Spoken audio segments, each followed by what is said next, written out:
안녕하세요, 이기술사입니다. 기술사님, 저는 비전공인데 저는 기초가 부족한데요. 저는 전공 공부를 손 놓은 지 오래되었는데 기술사를 공부하기 전에 기사 공부를 먼저 해야 할까요? 정말 많은 분들께서 물어보는 질문, 이번 영상에서 다뤄보겠습니다. 오늘 영상 시작합니다.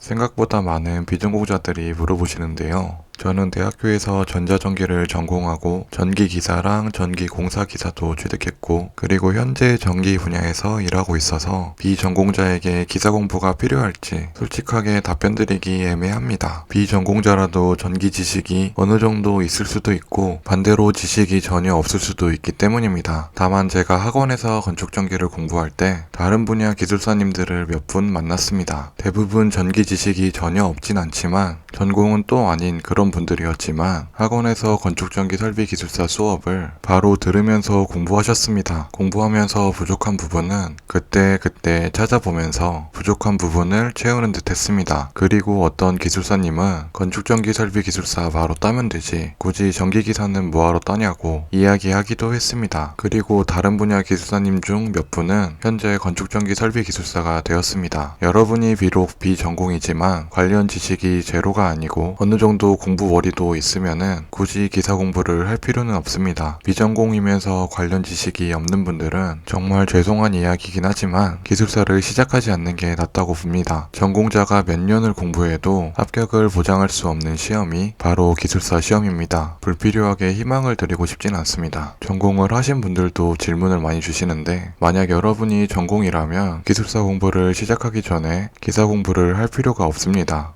그리고 오해가 있을 듯한데 20대 초중반은 예외입니다. 젊은 구독자분들은 기술사 응시 자격도 안 될 거고 실무 지식도 부족하고 그리고 취직할 때도 필요하니 당연히 기사 공부를 먼저 해야 합니다. 본론으로 다시 돌아와서 전공이고 실무 경험도 있고 기술사 응시 자격은 되는데 오랜만에 공부를 시작하는 분들은 기술사 공부를 시작하기 전에 기사 공부를 할 필요가 없습니다. 그 이유는 두 가지인데요. 첫 번째는 이런 공부는 목표가 없기 때문에 공부가 절대로 잘 될 수가 없습니다. 만약 언제까지 뭘 위해서 기사를 취득해야 한다는 이런 구체적인 목표가 있으면 우리는 어떻게 해서든 공부를 합니다. 하지만 여러분이 단순히 기술사 공부를 시작하기 전에 관련된 기초를 다지기 위해서 또는 오래전에 공부한 전공을 상기시키기 위해 기사 공부를 하는 것은 어떤 구체적인 목표가 없기 때문에 공부를 지속하기 매우 힘듭니다. 아마 대부분 열정적으로 시작하겠지만 얼마 지나지 않아서 그중 99%는 공부를 그만둘 거라고 저는 확신합니다. 기사 공부가 필요 없는 두 번째 이유는 기사와 기술사는 전혀 다른 시험이기 때문이죠. 대부분 잘 아시겠지만 기사 시험은 객관식이고 그리고